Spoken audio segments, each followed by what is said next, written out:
Good YouTube, today I'm going to be teaching you guys a brand new 2022 swipe method using Cashapp. If you're carding, swiping, punching, scamming, clicking, or whatever you prefer to call it in 2022, subscribe to my channel. I post free swipe methods and carding content daily. Let's jump right into it. For the Cashapp method, the first and most important thing a swiper or scammer needs is a Debit+Fullz. A Debit+Fullz includes the debit card info in addition to the date of birth and the social security number of the cardholder. If you need a reliable site to get a valid Debit+Fullz from, join my Telegram chat and message me. The link is in the description below. Once you have a valid Debit+Fullz, you need to create a new email and a Cashapp account.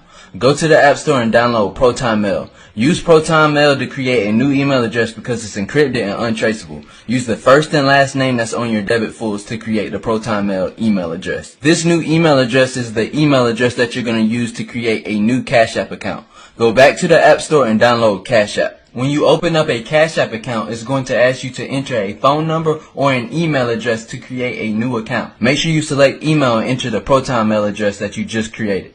To finish setting up the Cashapp account, use the credentials from your Debit+Fullz. Do not use any personal information to set up this new Cashapp account. After creating an account, it's going to ask you to link a bank using a debit card. Enter the debit card credentials from your Debit+Fullz. If you have a valid Debit+Fullz, the card will link with no problem. After completing this step, you should be able to go to banks on the Cashapp account profile and see the debit card linked to the account.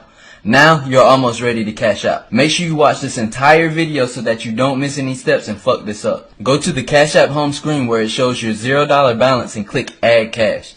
Cashapp will then ask you to enter the date of birth, the last four numbers of the social security number, and sometimes the address that's on the debit to verify the card before you can add funds. This is why it's important that you get a Debit+Fullz and not a regular debit, because regular debits don't always include the social security number and date of birth. All Fulls will at the very least have the date of birth and the social security number of the cardholder. Once you have verified the debit, go back to Add Cash. Do not ever try to send cash directly from the debit or you will kill the card and it will not work.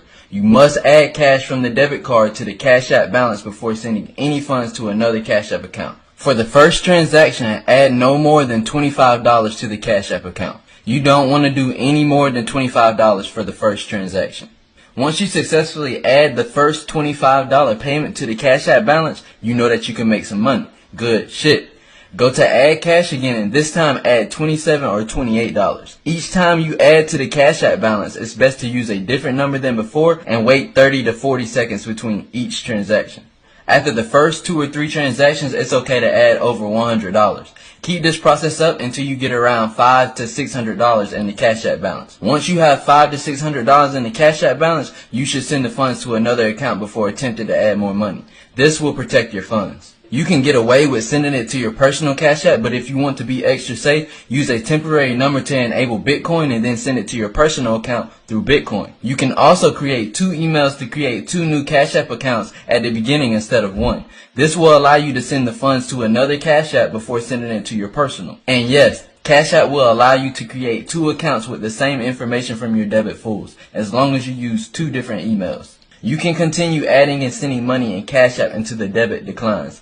After the card declines, transfer any money sitting in the Cashapp account to another Cashapp account immediately. Wait around 5 or 10 minutes before you try to add funds again. Most of the time, after the debit declines the first time, you won't be able to use it again, but it's always good to check. Once you get all the funds into your personal Cashapp, delete the Cashapp account that you linked the Debit+Fullz to. At this point, it's safe to now cash out the funds from your personal Cashapp into your personal bank, and you have successfully completed the 2022 Cashapp method. If you need fresh card information,